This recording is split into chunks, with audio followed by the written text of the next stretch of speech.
Hello, everyone. Welcome to another video slash podcast slash article, call it whatever you will. We are on different mediums and formats. If you are listening to the podcast, I think if you're not and you do want to, maybe if you're in traffic, we're on Spotify, we're on Google Play and iOS, the Apple Store as well. For those of you consuming the content in video format, if you're on YouTube, hit the bell if you're interested in receiving digital marketing tips and strategies on a weekly basis, and other social media channels like Facebook and Instagram. Just follow us if you're keen on staying up to date with insights like this. Right. So today, the ultimate marketing strategy that is proven to work. That's what we're going to talk about, and I'm going to share this information with you. This is part one.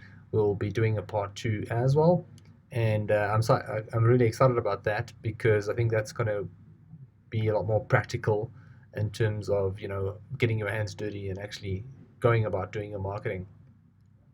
So this is a controversial topic. If you're going to Google the ultimate digital marketing strategy, then you're going to get overwhelmed with information, right? So and that is why we are here. We want to try and make your life a little bit easier, and we're going to share a strategy with you that's helped us grow our business. Even though we are spending money on social media, this strategy is just proven to work. It's helped us grow our business, our clients, and so many others that I can testify and that I will actually obviously vouch for this strategy, right? But I need to paint a bit of a story before we obviously get into the strategy, right? We need to understand that the digital space is very, very loud and very, very noisy.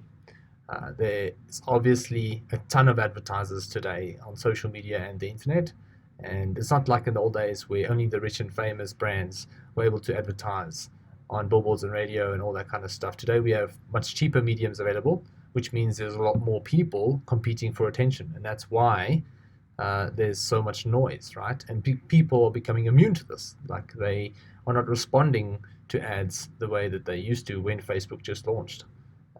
It's almost like a dance club. So the internet is like literally like a dance floor. Like imagining yourself in a club dancing, and it's like that music just pumping in your ears. You're right by the speaker. That's literally how the internet is. Like it's super, super noisy, and you can't really have a conversation with anybody because it's just all this noise. So it's just like constantly in your ears. So all you do is just scrolling through your feed.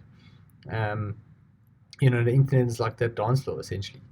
Um, and you have to ask yourself, like, you can't really have a conversation with someone. So if someone was across from you, or if there's someone's attention essentially that you were looking for, you can't have a conversation with them because it's too loud. And that's how social media is today. Like, you can't just go out as a brand and start showing your services to someone and think that they're going to react because it's so noisy. They're not going to even see you. They can't hear what you have to say. They can't hear you brag about your products or your pricing or your features or your benefits or whatever it is.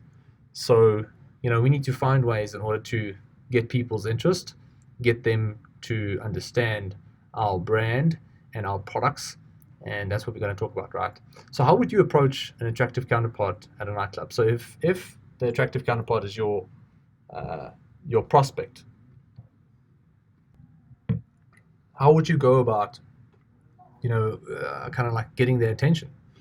And the chances are you're going to move over closer, and you're going to start showing up some moves, right? You're going to start showing off your, breakdancing skills, flex your guns.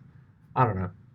Essentially, you can't have a conversation because it's too noisy. So you're just going to dance around and catch it, make some eye contact, maybe do some smolder looks, like blue steel kind of vibe. And then essentially, after half an hour or an hour, when you're both still there and you stared into each other's eyes a couple of times and you caught each other's attention.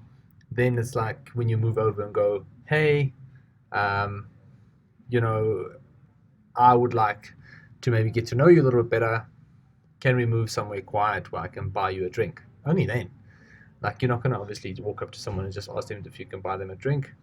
They are going to have to, scrutinize you out a little bit, do a little bit of a mental audit based on the moves that you've presented, right? So you're at this dance club, you saw someone that you're interested in, but you can't have a conversation with them.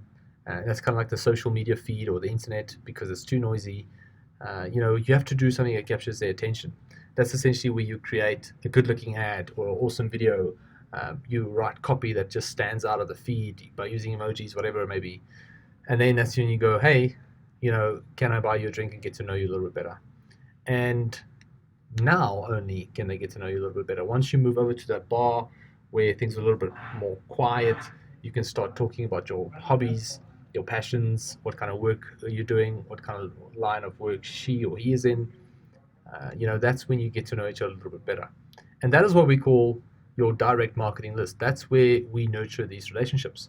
And the direct marketing channel today could be anything. It could be WhatsApp, it could be SMS, it could be Facebook Messenger, it could be email. That's essentially where people start to get an understanding of your brand and your product, your service, what you're about, your core values. That's where they make the connection with you.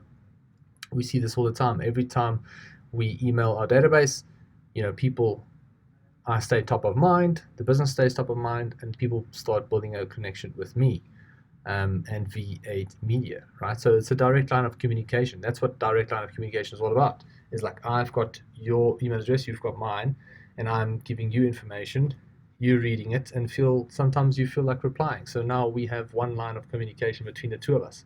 And there's no outside noise trying to distract you from what I'm trying to say, or what V8 Media is trying to articulate, right? That's when things get a little bit easier when it comes to marketing your services.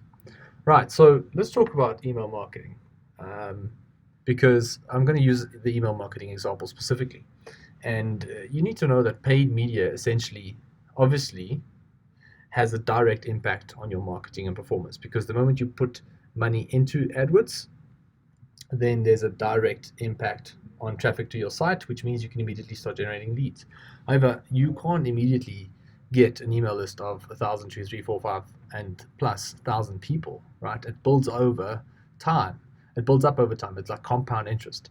So, for example, if people would want to hear from you, or they would want to subscribe to your content, or your brand, or an ebook, then that obviously compounds over time, because every month new people are coming into your environment. Where paid media is kind of like has a glass ceiling, because if you only have 3,000 Rand available in this example, then you can't spend more than that, which means you can't drive more traffic. And the cost of advertising is rising, so the chances are a month, 6 months from now, you're going to be driving less traffic because the cost of advertising is going up. Where email, essentially, your base is built up over time. And every time you communicate with this base, then you're going to be driving a certain amount of traffic to the site. And the bigger the email list gets, the more traffic you're going to be driving to the site.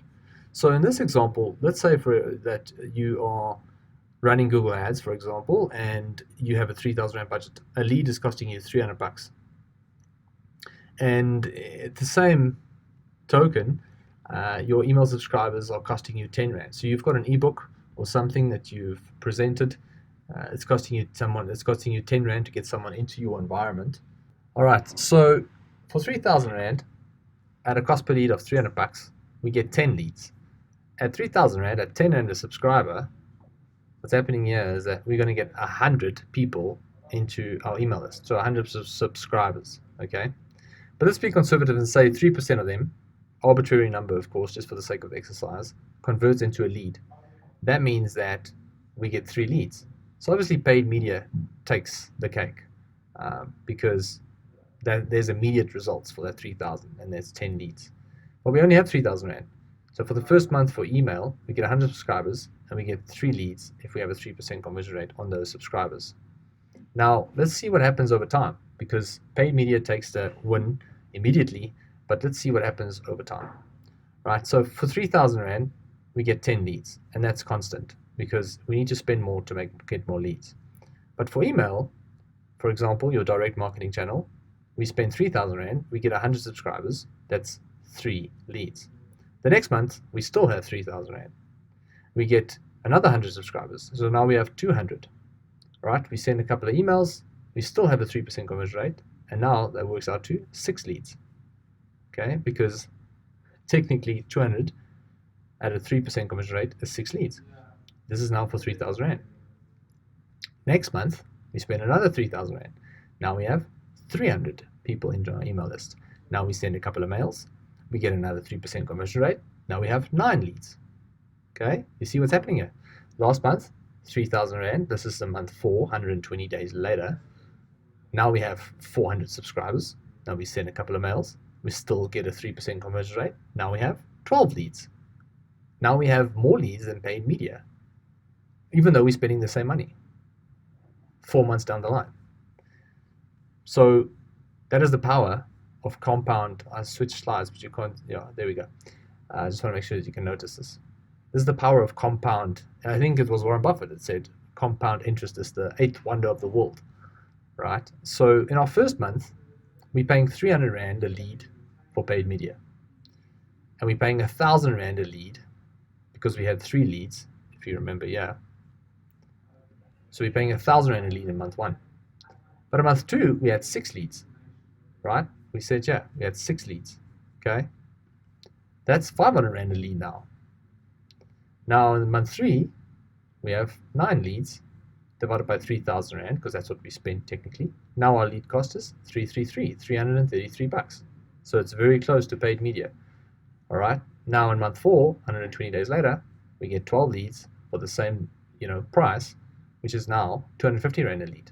So now our email and direct marketing list is actually translated into a cheaper lead cost. Now, guys, this strategy works. This is part 1, just to open up your perspective a little bit on why it's so important to build up a direct marketing list. One of the only reasons why I was able to sell my first business was because I had 40,000 people in my database that I communicated to, that I could advertise to, that I could drive somewhere, that I could turn into leads, that I could sell products to, right? That database was worth something, and a database is worth gold. Data is the currency of today. And this is what we're basically building if you're building a direct database, a marketing list. If you're building up a database of people that you can communicate to. The environment is noisy, so we have to get people away from the noise, social media, internet, Google, everywhere else. We need to get them into our own environment by the bar so we can explain our services a little bit better, do that direct line of communication. And that's when maybe a month 1, 2, 3, 4, 5, or 6 is not going to be necessarily the most profitable strategy, but over time it's guaranteed to help you turn your strategy into a profitable one, and essentially lower your lead cost over time, which is why it's going to be profitable. And trust us, this works. So in part 2, right, we're going to talk about different ways that you can get people to opt into your digital marketing, direct marketing list.